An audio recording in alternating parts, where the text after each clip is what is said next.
qua rientrati in studio. Allora, prima di riprendere un attimo il dibattito, abbiamo una comunicazione, anzi un messaggio di auguri che facciamo ben volentieri a una signora che compie la bellezza di 90 anni, quindi complimenti alla signora Cesira di Camin di Padova. Allora, a lei tanti carissimi auguri e complimenti da parte di tutto lo studio di gioventù politica. Allora, siamo arrivati a Vincenzo Romania di Sinistra Ecologia e Libertà. Allora, abbiamo sentito tante cose, voi come la vedete? Abbiamo sentito prima la tua collega. Mi sembra che nessuno, per esempio, abbia toccato degli argomenti fondamentali. Uno di questi è il precariato giovanile, l'altro è lo scarso coinvolgimento delle donne nel mercato del lavoro. E un altro argomento ancora è la connessione fra università, nel mio caso essendo un ricercatore, e città. Per quanto riguarda i giovani che non lavorano, bisogna creare delle condizioni soprattutto per bloccare i costi all'entrata nel lavoro stesso.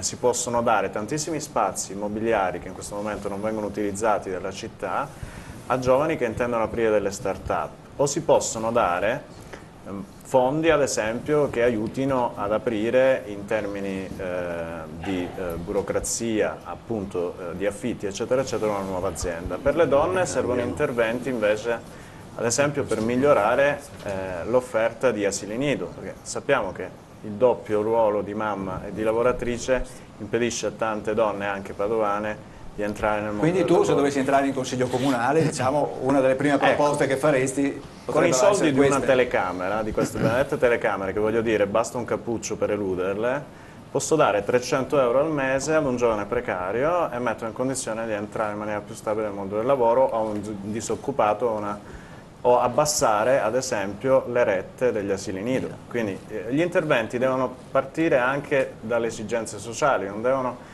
partire dalla paura e basta, perché chiaramente si guadagna consenso così, ma qual è il vero problema? Insomma, i negozi chiusi, il vuoto, la mancanza di attività culturali anche, perché insomma dobbiamo dare alle piazze il valore di piazza e non più di giardino, di condomini che a una certa ora vogliono andare a letto. Dobbiamo lasciare libero anche lo spazio per associazioni, operatori commerciali, eccetera, eccetera, che vogliono organizzare, ad esempio in un bellissimo spazio come può essere il San Gaetano, attività, liberalizzare gli orari, a mio avviso, nelle piazze per aumentare la frequentazione, perché insomma insicurezza significa anche lo spazio vuoto, banalmente. Certo, certo. Simone Pilan di Padova Sociale, o Pilan, scusami, Padova Sociale, per te invece cosa dici? Tieni il microfono vicino, grazie. Il problema principale di questa città è sicuramente quello della sicurezza, è stato detto, stradetto, non si può negare. Bisogna risolverlo. Mi chiedo come certe persone facciano a dire che secondo loro Padova è una città sicura, una città tranquilla in cui una persona può uscire a qualsiasi ora del giorno. Tu cosa faresti allora per risolvere? Beh, fondamentalmente... Dobbiamo dire ai signori che sono a casa, dovete dire ai signori che sono a casa che cosa fate, no? Cosa farete? Sì. Beh, la prima cosa da fare è l'utilizzo assolutamente della polizia locale, soprattutto per cercare di eliminare e di controllare le zone più degradate di Padova, le zone adibite soprattutto allo spaccio. Una cosa che io proporrei, che farei, che la mia lista propone, è quella di, ad esempio, controllare a tappeto i subaffitti in nero, che sono luogo di nascondigli per pregiudicati, per utilizzo e vendita di sostanze stupefacenti, prostituzione, qualsiasi cosa. E un'altra cosa che è importante da dire è quella dell'ampliamento degli orari dei bar, dell'apertura dei bar. Quindi locali aperti anche fino a tardi? Locali aperti fino a tardi e non solamente nelle zone più frequentate di Padova, ma io li terrei aperti anche un po' più fuori, e cercherei di magari utilizzare in associazione di tutti i baristi di una determinata via o di una determinata piazza un servizio di vigilanza e di sicurezza organizzato e pagato grazie anche al maggior guadagno che i bar ne conseguirebbero, appunto dai gestori di questi bar. Ok, benissimo, abbiamo un telespettatore in linea. Buonasera, il suo nome, gentilmente da dove chiama? Buonasera gentile conduttore, lei e i suoi ospiti. Sono Luciano da Legnago. Buonasera signor Luciano, brevemente. Brevemente, io voglio però mi lasci finire quelle 3 parole che devo dire. Sì. Allora, tutti questi signori e signori politici hanno fallito. Io quando sento dire un politico che ci vuole più carabinieri e più vigili, è il più grande errore, io mi chiedo cosa hanno studiato. È inutile, arriva a milioni, si manda a casa loro questi clandestini che girano da 20 anni dentro fuori dalle galere.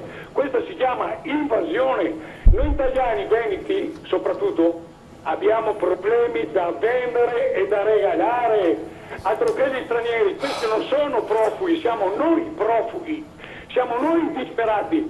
Io sono stato in Africa 3 anni, signore. Oggi sul giornale L'Arena di ieri c'è gente del Senegal, io ho lavorato con Acre in Guinea. Questi non hanno le guerre, ci prendono per i fondelli, perché noi veneti siamo di polentoni, mi scusi, sono anch'io un polettone veneto.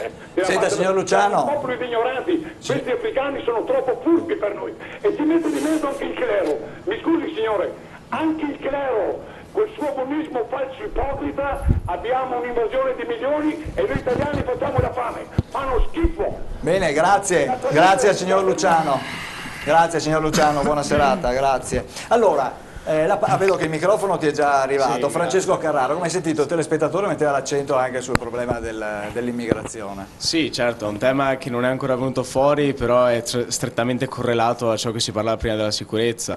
Certo è che comunque non è così facile agire come aspettativa comunale, perché c'è un problema a livello nazionale nonché europeo, quindi non posso mettermi qua ad elencare i vari punti che si potrebbero fare per migliorare la situazione dell'immigrazione in Italia. Comunque, per quello che riguarda i problemi di Padova, c'è un altro tema che nessuno ha tirato fuori e che secondo me dovrebbe essere messo in primo piano, del fatto che Padova si attesta al 3° posto nelle classifiche europee come città più inquinata in proporzione per il numero di abitanti. Cioè bisognerebbe applicarsi per fare delle politiche per una città pulita ed ecosostenibile, ed è una cosa che è inserita molto bene e spiegata chiaramente nel programma di Maurizio Saia. Innanzitutto riqualificare i nostri autobus e metterli con un impianto metano elettrico, cosa che è molto diffusa a livello europeo. E poi comunque parlare dell'inceneritore mi sembra paradossale. Quindi è importante intervenire anche su quella che è la questione ambientale, ma io penso che comunque anche i tuoi colleghi qui condividano comunque. Sì, penso che la condividano, ma non l'hanno ancora tirata fuori. Ma questo ci spiega, anzi ci dice che a Padova ci sono veramente un sacco di problemi, effettivamente, da quello che si sa, perché ovviamente io domando la prima cosa, no, che uno fa, ad esempio Maria Grazia Martinez, Maria Elena, scusa, 2 volte, Maria Elena, ad esempio, per te la priorità. Che cosa faresti? La prima cosa da fare, le prime cose, 2 o 3 cose da fare, come si arriva? Noi come Movimento 5 Stelle, per noi la prima cosa è entrare in comune e aprirlo come una scatoletta di tonno. E l'abbiamo già vista questa. Il concetto di base è portare la legalità in tutta la città, compreso all'interno del comune, dove quindi non ci siano più interessi di parte che portano e indirizzano la politica, ma che ci siano solo gli interessi del cittadino che portano avanti la politica. Di conseguenza, a parte che la sicurezza è una priorità dove noi abbiamo dei punti ben chiari, noi vogliamo imitare il modello inglese per la sicurezza, loro l'hanno fatto e hanno fatto una cosa che in realtà in Italia esiste per altre cose. Hanno introdotto dei volontari della sicurezza che affiancano la polizia locale. Questo si può fare, devono essere volontari addestrati come succede oggi per le ambulanze, per la sanità, dove sono volontari che vengono a prenderci, non possono ovviamente andare in giro da soli, però possono supportare che un singolo poliziotto messo in mezzo a un quartiere può essere in pericolo, se affiancato a personale comunque addestrato ma volontario che dà volontariamente questa partecipazione a livello della cittadinanza, può dare una mano. In più 9 milioni di euro da dare in più alla polizia locale a Padova, minimo. Questo ci sono Quindi soldi da dare. sostenerli economicamente. Sostenerli certo. economicamente, cioè quindi non parliamo di sostituzione della polizia, mancherebbe, anzi incrementare il corpo della polizia almeno di 50 unità, oggi sono pochissimi per quello che siamo la popolazione a Padova.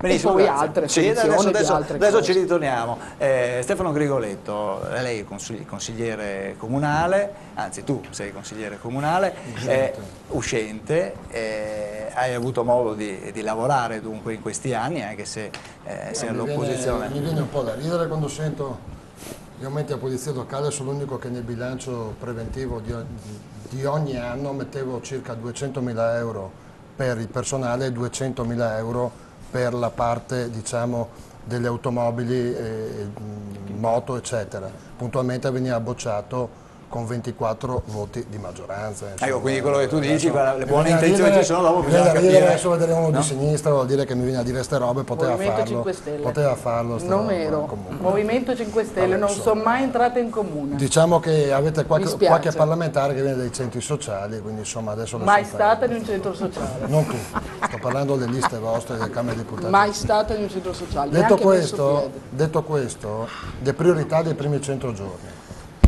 Allora, come gruppo di Forza Italia abbiamo la riduzione drastica delle spese correnti del Comune.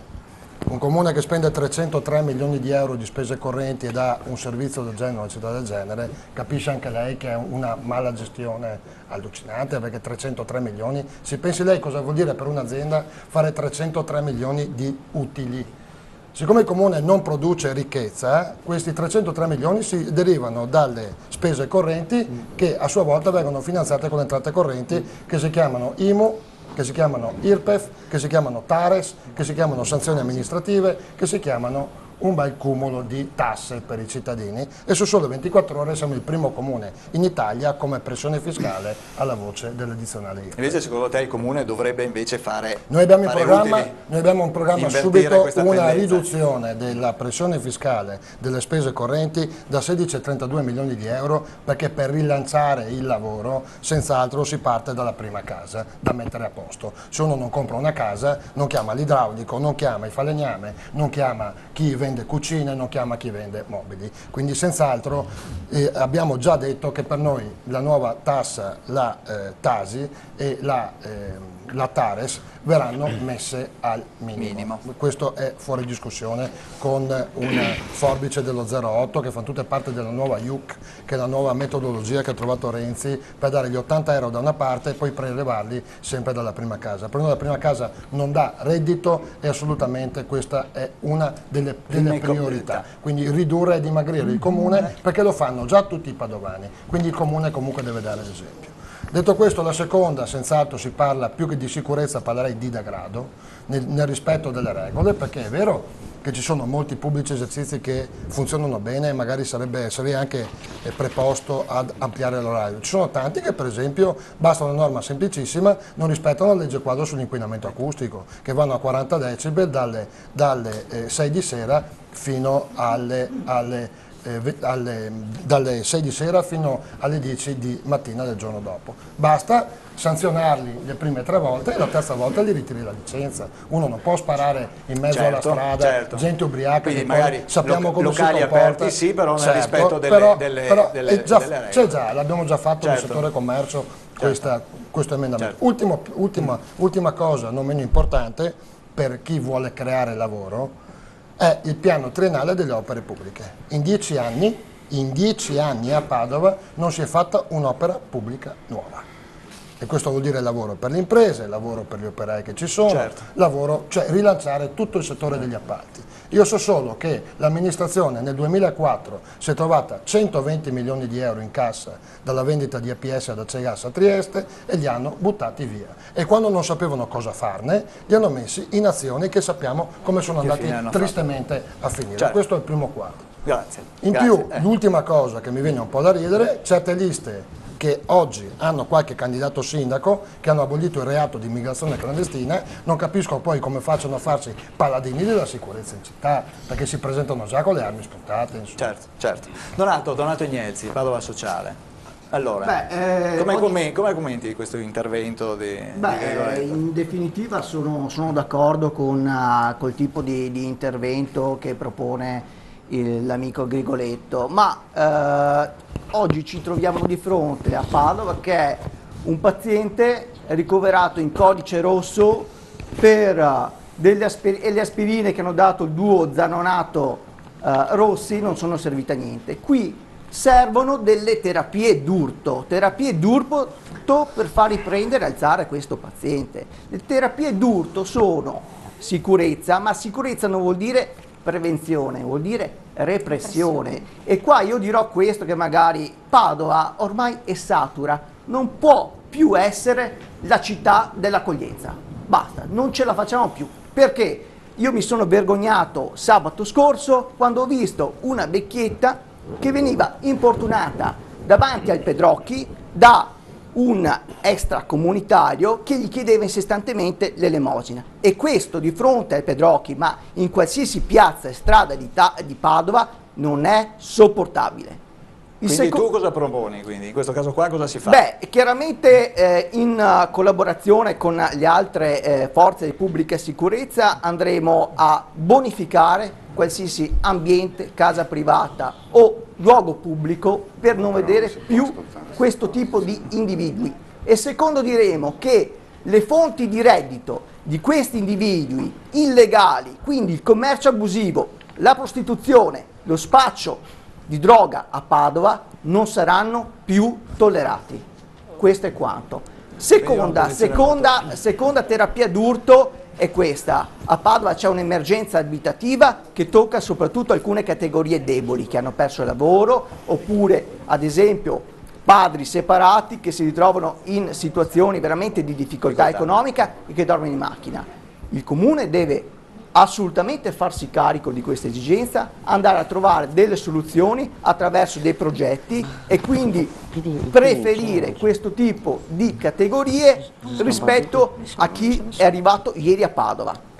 Terza cosa, terapia d'urto per il commercio. Terapia d'urto per il commercio cosa significa?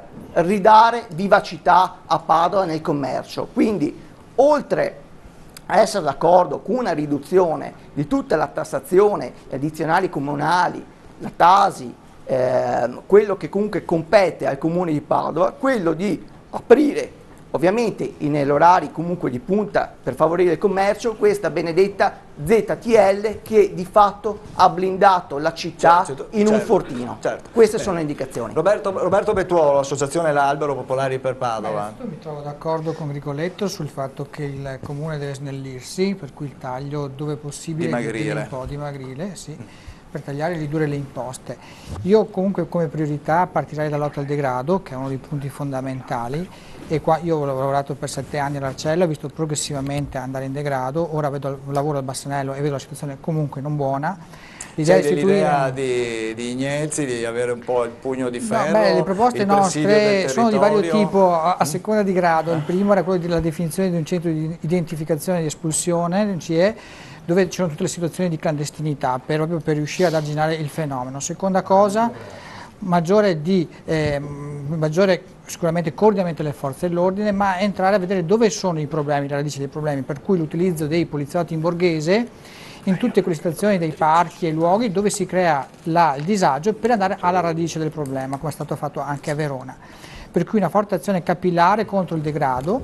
Seconda cosa, il rilancio dell'economia fondamentale attraverso una forte azione per attrarre turisti, e questo è a partire da sicuramente tutto il discorso del centro informazioni che manca, dei luoghi proprio per indicare i posti e le eccellenze di Padova che devono poter venire fuori, e questo per aiutare anche tutto il commercio. Questi sono dei punti fondamentali. Terzo punto, lotta alla povertà, e questo si può fare anche utilizzando tutte le realtà presenti nel territorio, mettendole in rete, che vuol dire dalle scuole, ai medici di base, alle associazioni, alle parrocchie ed altro. Attraverso l'utilizzo di pensionati volontari in servizio civile si possono riuscire a tamponare e andare a individuare dove ci sono le particolari situazioni di degrado e poter ad arrivare ad aiutare e intervenire prima possibile. Alberto Medici, secondo te il degrado si combatte anche con il divieto di vendita di alcol, ad esempio, come è avvenuto qua a Padova? Secondo me queste sono tutte buone intenzioni, ma finché non si cambia il paradigma non servono praticamente a nulla. Io tra le priorità vedo sostanzialmente una cosa che non ho sentito dire da nessuno, ed è ricreare la fiducia, sia la fiducia nelle istituzioni, perché oggi le istituzioni sono viste come l'esattore, come la sanguisuga, quello per cui bisogna lavorare, che ci viene a togliere il frutto del nostro lavoro. Quindi questo è fondamentale. Se andiamo a vedere le statistiche dei votanti negli ultimi anni, si vede che c'è un calo sempre più grande, e il motivo è che la gente non si fida più delle istituzioni. La seconda fiducia che va rimessa in circolo è la fiducia nell'economia. Io mi ricordo anni fa si pensavano investimenti con ritorni a 3-4 anni. Oggi vedo delle aziende che se un investimento non ha un ritorno entro i 12 mesi, addirittura i 9 mesi, non lo fanno neanche. Manca la fiducia. Tutte le idee che ho sentito, che in realtà sono abbastanza interessanti, mancano di un elemento innovativo che possa rompere con il passato. E Padova 2020 e noi di Impegno Comune, che sosteniamo lo stesso candidato sindaco, siamo gli unici, almeno da quello che ho potuto vedere, che vogliono rompere questo meccanismo creando una moneta alternativa. Io vorrei fare un test, lo possiamo fare anche per gli spettatori a casa se vogliono farlo. 3 settimane fa circa Draghi della BCE ha annunciato l'immissione di 1.000 miliardi nell'economia europea e i mercati hanno reagito positivamente, che bello, c'è più liquidità, eccetera.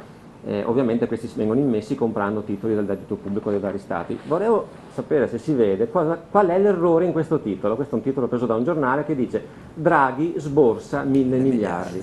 Questa è una cosa che nessuno si è mai domandato, ma questo titolo contiene una fondamentale inesattezza, se non un errore. Perché se io ti presto 1.000 euro e me li tolgo di tasca, apro la mia borsa e te li do, io sborso 1.000 euro. Ma secondo voi la BCE aveva un caveau nel quale teneva quei soldi? Ha un cassetto in cui tiene 1.000 miliardi e quando decide di tirarli fuori li tira fuori? Ma ce le facciamo queste domande o non ce le facciamo? Perché se non ce le facciamo, tutti i programmi, aumentiamo lo stato sociale, aumentiamo la sicurezza, eccetera, si sconteranno tutti, perché è sempre successo così. E l'ascoltatore che ha telefonato da casa ha detto bene, non abbiamo più fiducia in questa classe politica. Perché? Perché non mantengono le promesse. Ti è caduto il microfono? Addirittura. Vediamo. Eccolo qua. No, mi dicono che si è sentito. Sostanzialmente si sconteranno tutti quelli che non vogliono, che non sono in grado di rompere questo meccanismo, si scontreranno con un unico problema, che sarà la mancanza di fondi. E quando li avranno il patto di stabilità. Perché fra la mano che dà e la mano che prende, chi comanda è la mano che prende. Quindi noi crediamo di essere in democrazia, noi crediamo di essere liberi, ma quando tu sei indebitato per 50.000 euro non sei più libero, perché il tuo creditore viene a casa tua e ti dice no, quest'anno tu non vai in vacanza, no, quest'anno tu non cambi le scarpe ai tuoi bambini, perché prima mi dai i miei soldi, quest'anno togli l'articolo 18. Scusa, a quanti anni vanno in pensione in casa tua? A 60 anni? No, a 70. Ah, a proposito, gli F-35 li compi lo stesso. Tutti noi qui non abbiamo capito che non è democrazia questa, perché noi siamo indebitati per una cifra che è impossibile restituire e dobbiamo sottostare al gioco di chi ci presta il denaro, ma ce lo presta non perché ce l'aveva in una tasca, perché lo crea in quel momento. Padova 2020, tornando al discorso dei 100 giorni, vuole rilanciare l'economia locale, liberandosi della schiavitù delle banche, perché crea una moneta locale. È un esperimento che è stato fatto da altre parti del mondo e certo, e funziona, perché altrimenti tu rimani sempre schiavo del creditore. Se non hai capito chi fa il denaro e come lo fa, farai sempre delle belle proposte, dei bei progetti, ma non riuscirai mai a realizzarli. È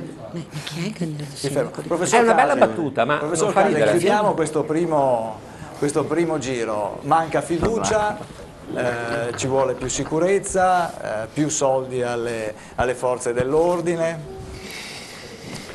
Ma ci sono io non sono in lista per cui posso parlare liberamente, o spero di farlo. Ho letto sul giornale che adesso spendiamo 9 milioni di euro per mettere 12.000 LED nuovi a Padova. Allora, concretamente, siccome noi abbiamo una pessima abitudine, quando lavoriamo vogliamo guadagnare, io a metà della cifra glielo faccio perché diventerò ricco. A metà della cifra che l'azienda padovana vuole sostituire queste lampade a LED. E di Era. Come? La PS dominazione di Era venduta a un'azienda emiliana. Sì. Bene. Scusi, svenduta a Era. Sì. Ma io, siccome sono un concorrente leale, dico a metà prezzo faccio lo stesso lavoro. E questo così i cittadini padovani pagheranno un po' meno di tasse. 20 anni fa, forse un po' meno, 18, parlavo con Ettore Benzi, che è stato uno dei sindaci più illuminati di Padova, che mi dicevano: se fanno il tram i padovani saranno svenati. Lui era stato per 2 mandati sindaco di Padova ed era il direttore della Cassa di risparmio, annesso e connesso, quindi conosceva le capacità finanziarie della città. Dice: per restituire quei soldi succederà così. E credo che avesse avuto ragione. Il terzo punto, che non c'entra Padova, ma bisogna tirarsi sulle maniche da qualche parte, bisogna cominciare a dire che ci vuole quantomeno, visto che siamo in democrazia, un referendum, perché bisogna bloccare l'importazione, perché è un'importazione di persone che vengono da vari paesi e che cercano di trovare in Italia una soluzione dei loro problemi. Ora, non è un concetto razzista, è un concetto che le cose si fanno se si organizzano e se si mettono a posto e se si prevedono i risultati e se si ottengono determinati risultati, ma soprattutto qui prodest, diceva il nostro bravo Cicerone, o meglio diceva cui bono, che qui prodest è una cosa pacifica, nel senso a chi giova, quindi conviene. Se tu fai questa cosa giova a te, ma cui bono vuol dire che non so a chi giova. Quindi apparentemente giova a questo, ma in realtà dietro c'è qualcos'altro. E allora ci sono miliardi di dollari che girano per trasportare questa gente, e la funzione che nell'Ottocento avevano i negrieri, che trasportavano i negri dall'Africa all'America. O che dalla Cina, era la stessa cosa, poco si sa, che dalla Cina portavano i cinesi, proprio li traghettavano come schiavi e li portavano negli Stati Uniti. E i cinesi, dobbiamo dare atto, che costruirono le ferrovie americane. Uno dei traghettatori era un certo Garibaldi, faceva questo mestiere. Così abbiamo toccato un attimo di storia patria. Certo.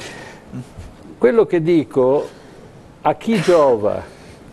Perché non ho capito qual è il vantaggio, non che non dobbiamo trarre vantaggio da questa immigrazione, ma chi in questo momento ne trae vantaggio diretto. Partendo da là, perché non risolviamo i problemi. In questo momento creiamo una sacca di disservizi, di tragedia in Italia, perché sta succedendo questo, non risolviamo il problema in Africa. Perché in Africa le multinazionali stanno schiavizzando l'Africa e riducendo questa gente alla fame e all'autodistruzione, e poi in Italia dobbiamo risolvere il problema, o l'Europa deve risolvere il problema, e questo non è possibile. Allora, se non partiamo e non stabiliamo che un conto è essere giusti e un conto è essere buoni, allora non andiamo da nessuna parte. Bene, grazie. Dobbiamo andare in pubblicità, invece noi ci ritroviamo tra 2 minuti, sempre qui negli studi di Gioventù Politica, e riprendiamo dalla prima fila dei nostri ospiti. A tra poco.